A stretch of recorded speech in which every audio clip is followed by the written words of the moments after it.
Hey, welcome back to Everyday Economics. This is the podcast that helps you learn about the economic world happening around you every day. I'm your host, Chris Krug, CEO of the 501c3 nonprofit, nonpartisan Franklin News Foundation. Everyday Economics is a production of America's Talking Network, and you can subscribe to all of our podcasts at americastalking.com. To support Everyday Economics, please make a tax-deductible charitable contribution by clicking the link in the show description. I've got to pay for Orphe somehow. We're recording this episode on Friday, November 1st. 2024, first day of November, Orphe. And joining me as always, it's Orphe Divounguy, the PhD economist. Love it. Hey, we're just sort of having a conversation, and I love it every once in a while. You know, you'll like reach into your bag of tricks and you'll throw out something like you did today, which is the concept of the silver tsunami coming to the housing market. And when you did that, I went and I did a search, and this term has been floating around for a few years now. And the idea here is that, you know, as the baby boomers age out of their homes and, you know, in some cases age out of this world that we live on, what will become of their homes. I've had conversations with my oldest daughter about, you know, hey, what are you and mom going to do when you don't need your house anymore? I'm like, well, I got a few years to go. I think I'm planning on living in it. And it's like, it's not as if like, what are you going to do with it when when you don't need it anymore? I'm like, well, I assume I'm going to be selling it and not necessarily just handing it over to my children to turn into like a hippie commune or something like that.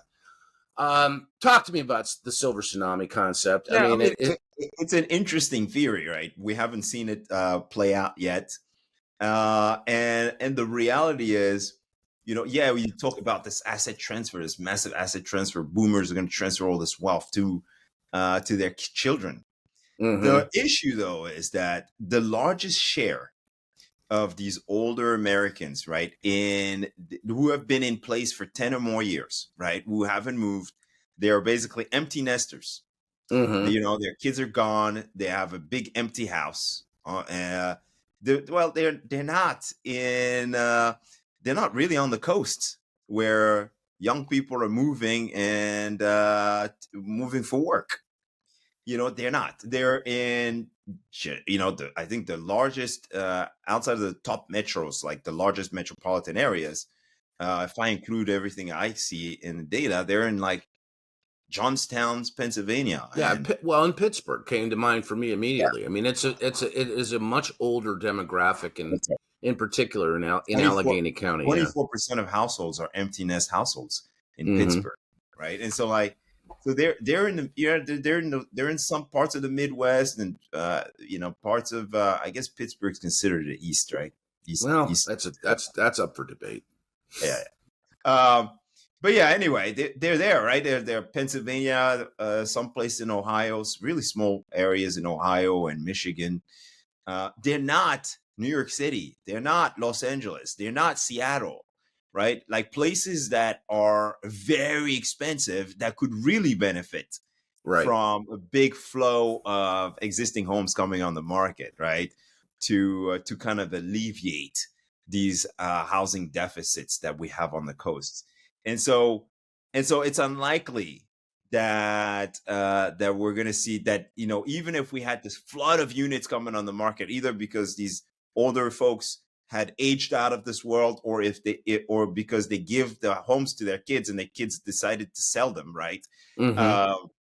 It's unlikely that that's going to make a massive dent on the housing affordability challenges, or just prices essentially in those expensive coastal markets. Right. So, I mean, is there an economic impact? I mean, ultimately, what would this look like if this were to ever come to fruition? Because like I said, I mean, this is a term that's been, I think, sort of part of the vernacular now for years. I mean, as we've looked at the boomer generation aging out, I mean, so what? I mean, I guess it would be my question. Yeah, I mean, the bottom line is you have it's an affordability thing, right? It's like, house prices continue to increase. and they're likely to continue to increase. And that's kind of the story here. I think a lot of people are just like sitting there hoping that, hoping for the worst almost. Yeah. Like they're like, oh, well, I hope mortgage rates fall. And I'm like, no, you don't want that to happen, because the only times mortgage rates have fallen is, was the start of the dot-com bubble burst and the global financial crisis and the start of the pandemic.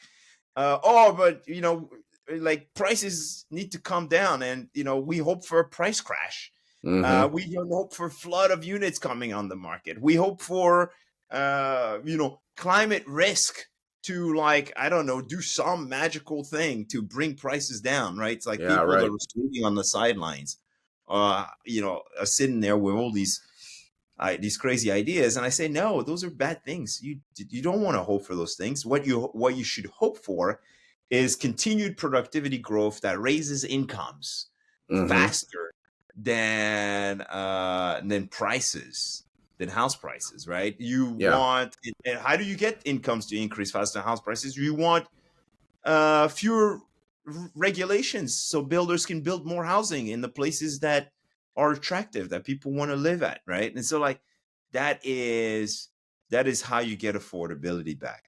More new construction, not sitting back and hoping that some people will pass and and a bunch of homes will hit the market. And again, even if they do, they might have a small impact in basically in places where they're prevalent, right? Which is kind of the Midwest markets that are relatively more affordable already. Right. But they probably won't have a big impact on the coasts. Well, I appreciate your thoughts as always. And that's an interesting subject. We'll try to hit one of those every once in a while from here on out. For Orphe Divounguy, this has been Chris Krug. Subscribe to Everyday Economics and dozens of other high-quality podcasts at americastalking.com.